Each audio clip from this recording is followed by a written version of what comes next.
Eu sou Murilo Gun, eu sou comediante, palestrante e professor da criatividade, e eu criei essa série de 4 vídeos para falar sobre as 4 habilidades mais importantes para o mercado de trabalho atual e principalmente para os próximos anos.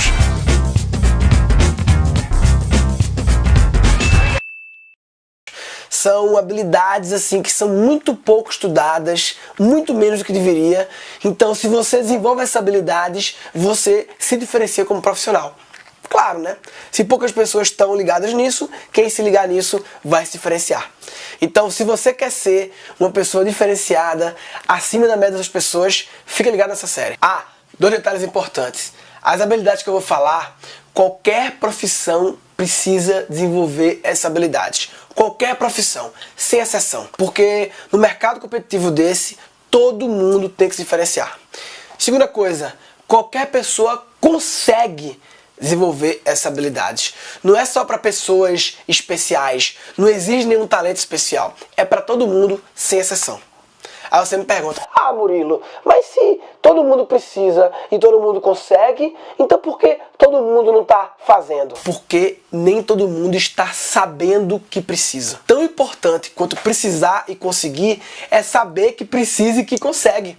Poucas pessoas estão tendo acesso a um conteúdo como esse, poucas pessoas estão lendo os devidos livros, poucas pessoas estão frequentando os devidos congressos. Ou então, também acontece, as pessoas estão tendo acesso a isso tudo, mas não estão dispostas a mudar. Isso é até o mais comum, eu acho. Muita gente sabe disso, ouve falar sobre isso, mas não faz. E aí não adianta. E sabe por que não faz? Porque fazer, colocar em prática, significa mudar, fazer mudanças. E mudar significa sair da zona de conforto. E é louco que nós, seres humanos, nós somos muito bons em nos autoconvencer a continuar na zona de conforto. A gente é muito bom em enrolar a gente mesmo, né? E quando eu falo de mudanças, velho, que eu tô falando não é grandes mudanças. Ai meu Deus, eu vou ter que pedir demissão, eu vou ter que estopar da barraca, eu vou ter que virar artista, virar rico. Não é isso. É muito mais simples que isso. Basta mudar a sua forma de pensar e de ver o mundo. As nossas crenças, as nossas experiências, os ambientes em que a gente vive, tudo isso molda a nossa forma de pensar o mundo. Você é o que você acredita, o que você aprendeu, o que você viveu. Até aí tudo bem. O problema, velho, é quando o mundo começa a mudar. E o mundo está mudando de uma forma muito louca, nunca antes vista. E o mundo começa a mudar, requer você também mudar a sua forma de pensar e ver o mundo para se adaptar à nova realidade. É tipo atualizar seu software. Senão você está rodando com a versão antiga do software e vai ficar para trás. Então, o mundo muda, a gente tem que mudar também. E essa mudança é simples. É só mudar a forma de pensar e de ver o mundo. Esse papo de grandes mudanças, o mundo está mudando, não sei o quê, esse é um papo que a gente teve há muito tempo. Eu ouvi dos meus pais, dos meus avós, assim, o mundo sempre esteve mudando. E era um papo que eu nunca dava muita bola, porque, tá mudando e tal. Até que eu fui selecionado para participar de um programa muito interessante, um programa que funciona no Parque da NASA, no Vale do Silício, na Califórnia. É uma parceria da NASA e do Google, que eles juntam todo ano, uma vez por ano apenas, 80 pessoas para passar 10 semanas morando na NASA, apenas estudando o futuro e as mudanças que estão ocorrendo no mundo. E lá na Singularity University, eu aprendi que nós não estamos apenas passando por uma era de mudanças. Nós estamos passando por uma mudança de era. Mudança de era, velho. Já parou pra pensar nisso? O que é uma mudança de era? Tipo assim, na história do mundo teve assim, era agrícola, era industrial, a era digital que estamos vendo agora, só que a era digital tá acabando. Peraí, Murilo, como assim tá encerrando? A era digital tá bem no ápice dela. Olha, a maioria das pessoas só percebe uma mudança de era depois que a mudança ocorre, quando já entra em livro de história. Porque é muito difícil perceber uma mudança acontecendo. E mesmo quando as pessoas percebem a mudança acontecendo, muita gente pensa assim, não, isso aí não é comigo não, isso aí eu tô fora, eu tô bem, tô seguro e tal. E o que diferencia os profissionais é exatamente a capacidade de perceber as mudanças à medida que elas ocorrem. Porque aí você atualiza o software primeiro.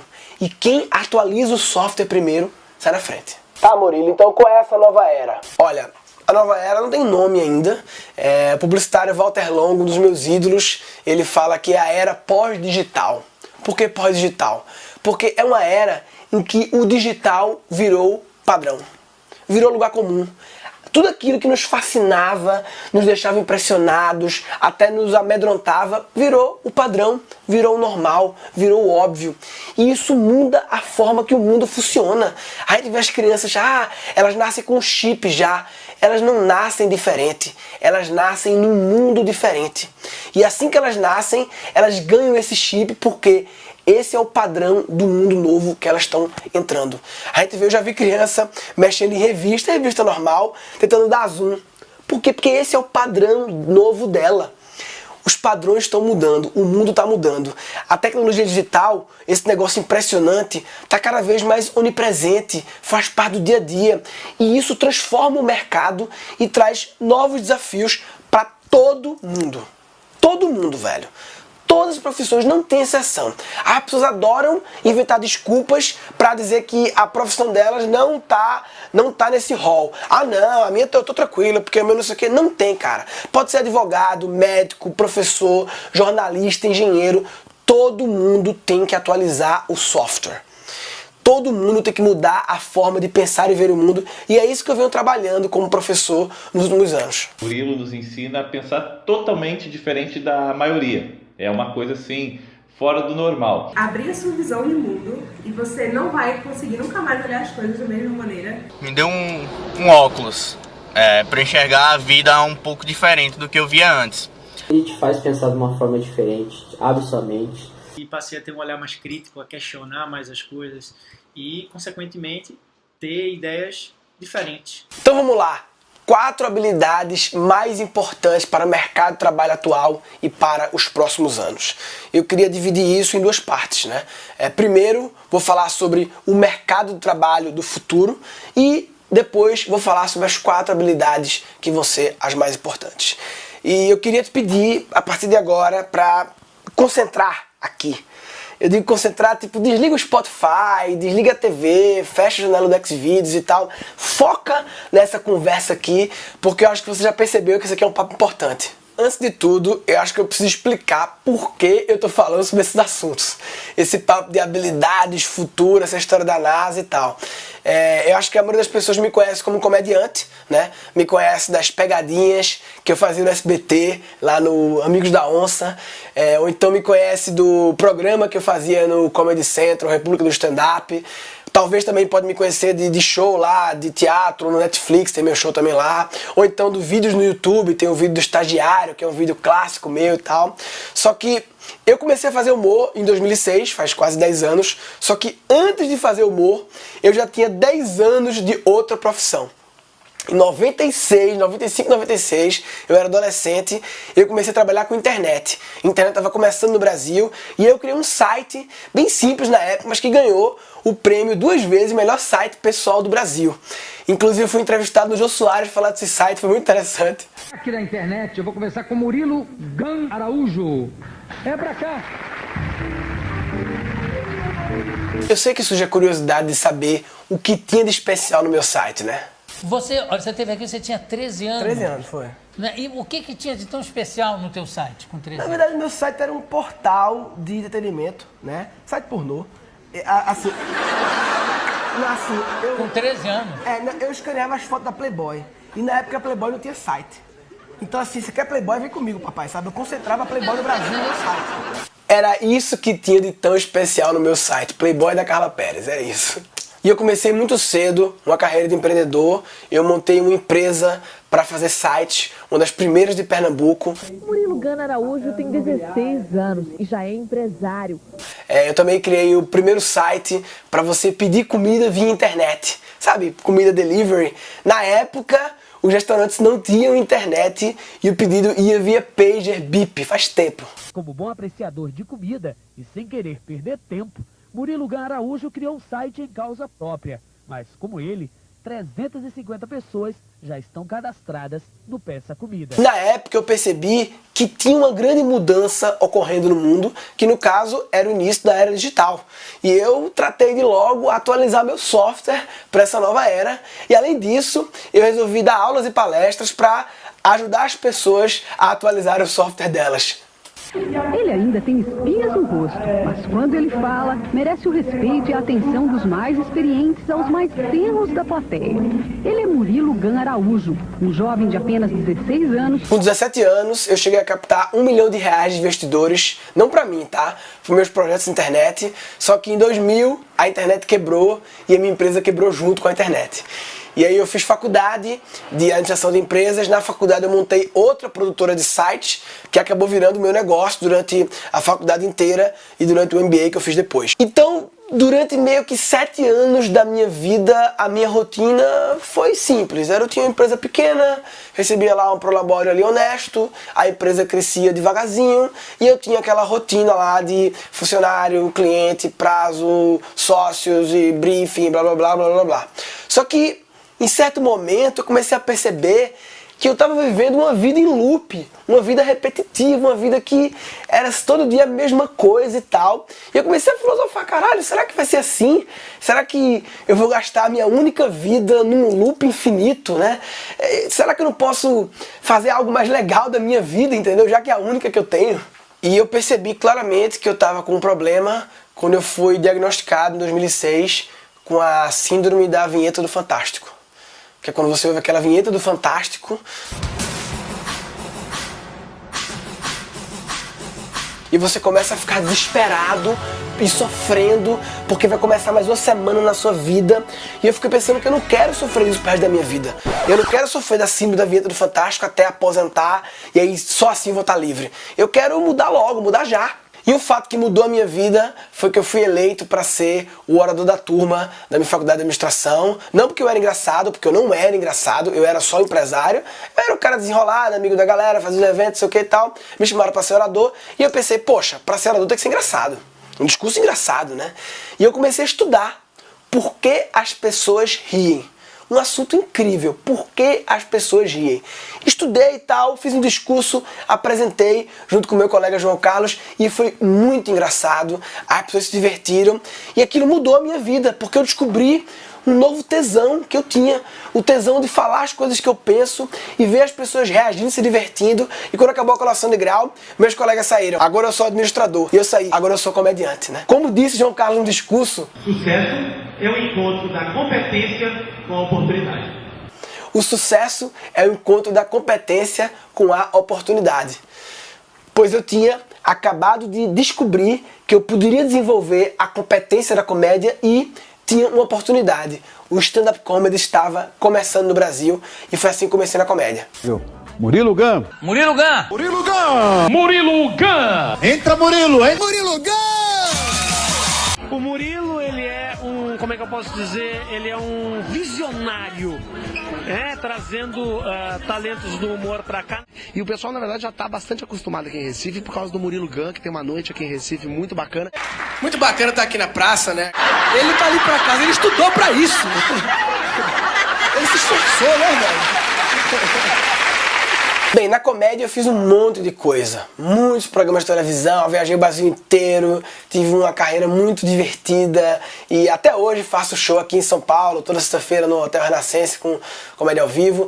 Só que em certo momento eu percebi que o humor poderia ser mais útil do que eu estava utilizando ele.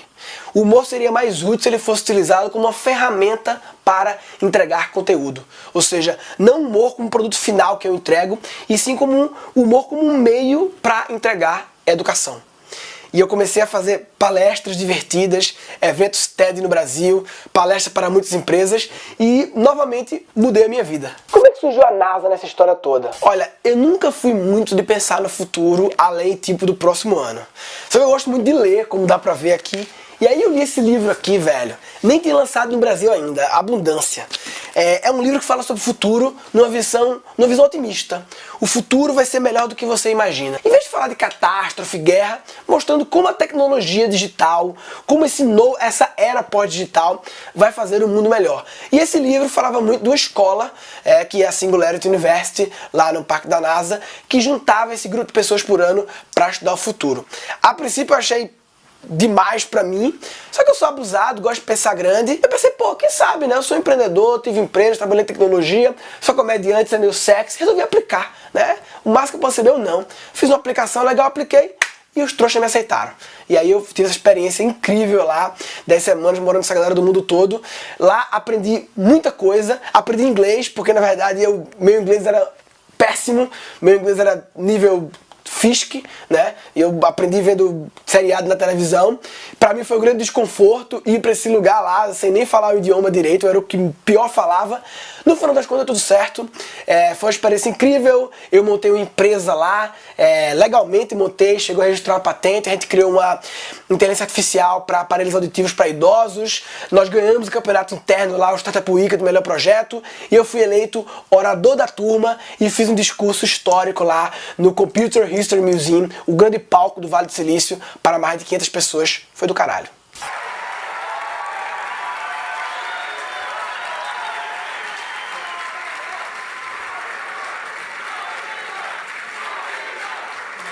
Bem, era importante explicar como eu cheguei nessa história toda, mas vamos agora falar de futuro. Seguinte, lá no Singularity, os assuntos mais falados era como a inteligência artificial e a robótica vão impactar no mercado de trabalho. Eu sei que quando falo em robótica, inteligência artificial, parece ficção científica, viagem, mas não é. Eu vou provar para vocês que não é a nossa realidade. Eu acompanho esses assuntos há muito tempo em revistas especializadas. Então aqui, essa é uma revista Scientific American, Meu Chefe, o Robô, né? HBR, né? Conheça o Novo Funcionário, uma máquina, né? The Atlantic, tecnologia vai apagar muitos jobs, né?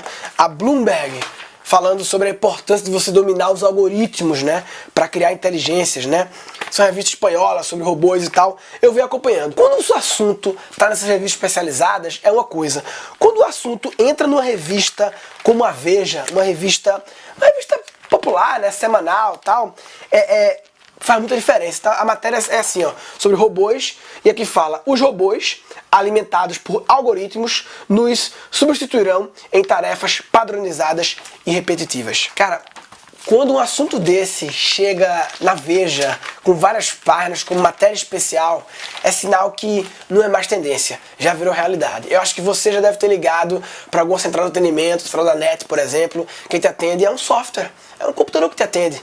E aquele computador, ele está substituindo uma pessoa. Na verdade, substituindo milhares de pessoas daquele computador. Isso é a inteligência artificial atuando. Você já deve ter o caixa eletrônico do banco. O caixa eletrônico é uma coisa já velha, né? A gente já não acha mais moderno, mas ele também substituiu pessoas. É uma máquina substituindo pessoas. No aeroporto de Londres eu fiquei impressionado. No aeroporto de Londres a livraria não tem caixas. Todos os caixas, as pessoas que elas mesmas pagam, e fica só um segurança monitorando 10, 15 caixas, ou seja, em vez de 15 funcionários, apenas um funcionário.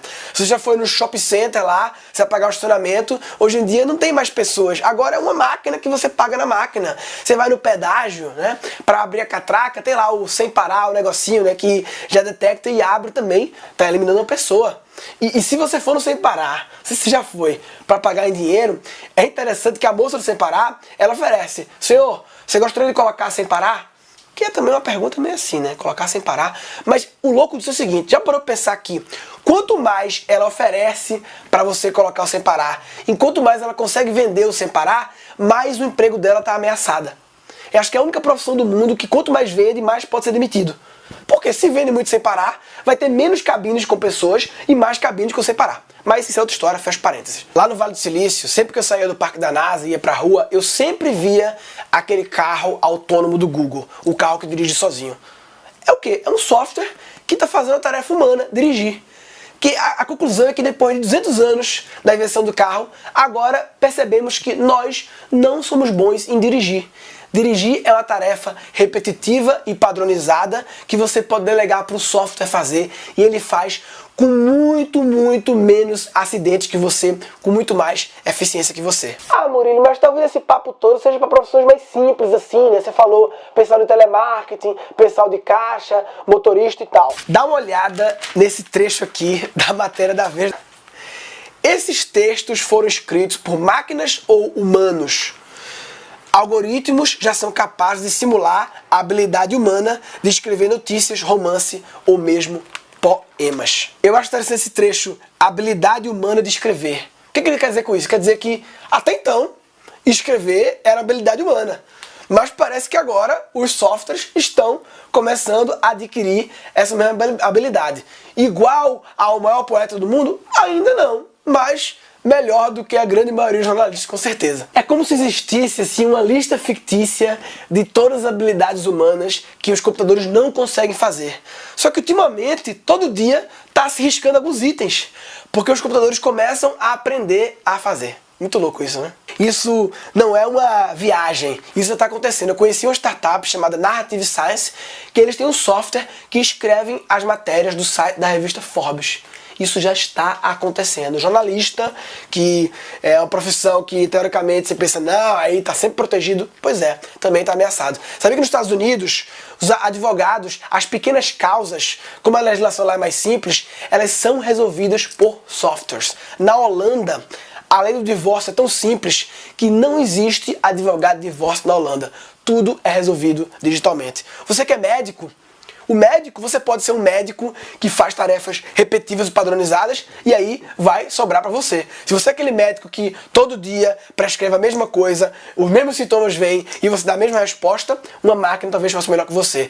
A IBM tem um projeto que a ideia é um banco de dados para catalogar todo o conhecimento da medicina, com todos os laudos, papers, estudos, pesquisas, num grande banco de dados e dar um supercomputador para acessar, processar esse banco de dados.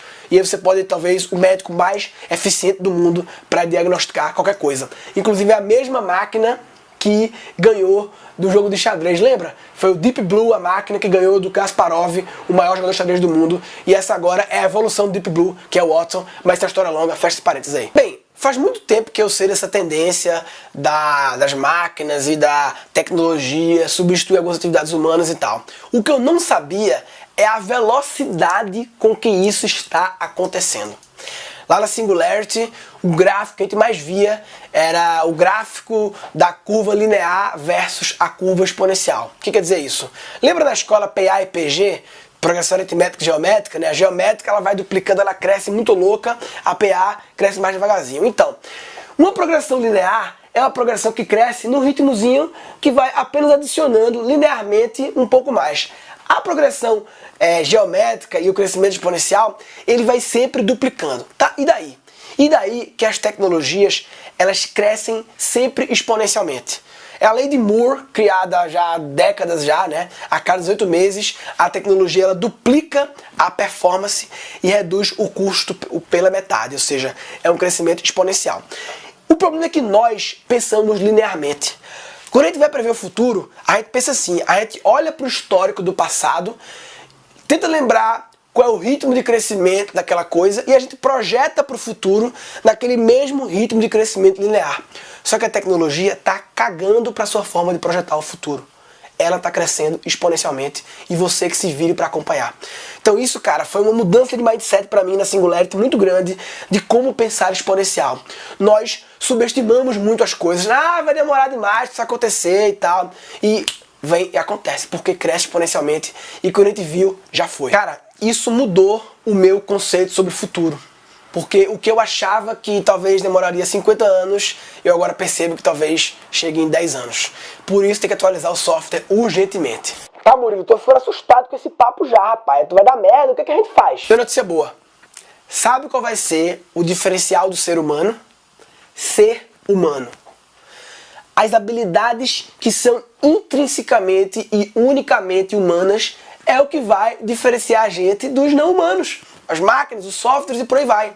Eu criei uma teoria sobre isso, que são as 4 habilidades mais importantes para o mercado atual e para o futuro. Essa teoria minha é uma combinatividade, uma combinação de várias coisas que eu vi. Primeiro, de uma teoria do ano que eu nasci, 83, do Howard Gardner, o livro Estruturas da Mente, que é a teoria das múltiplas inteligências. Eu peguei essa teoria e eu combinei com um paper de Oxford, de final de 2013, que fala sobre quão suscetível os empregos estão para automação, e combinei com a minha experiência de 10 semanas na NASA ano passado. Eu combinei esses 3 conceitos e cheguei nas 4 habilidades que eu acho que vão fazer a diferença hoje e amanhã. Bem, eu vou deixar as 4 habilidades para o segundo vídeo dessa série. Também gostei. Olha, Eu aposto que quando você ouviu falar que era 4 vídeos e 4 habilidades, você imaginou que ia ser uma habilidade por vídeo, então você só iria saber as 4 habilidades no último vídeo, e agora você vai saber as 4 habilidades no segundo vídeo, então você tá em vantagem, velho. Outra coisa, é legal porque cria esse clima de suspense pro próximo capítulo. Oi, oi, oi, oi, oi, oi, oi, vem pra quebrar com tudo.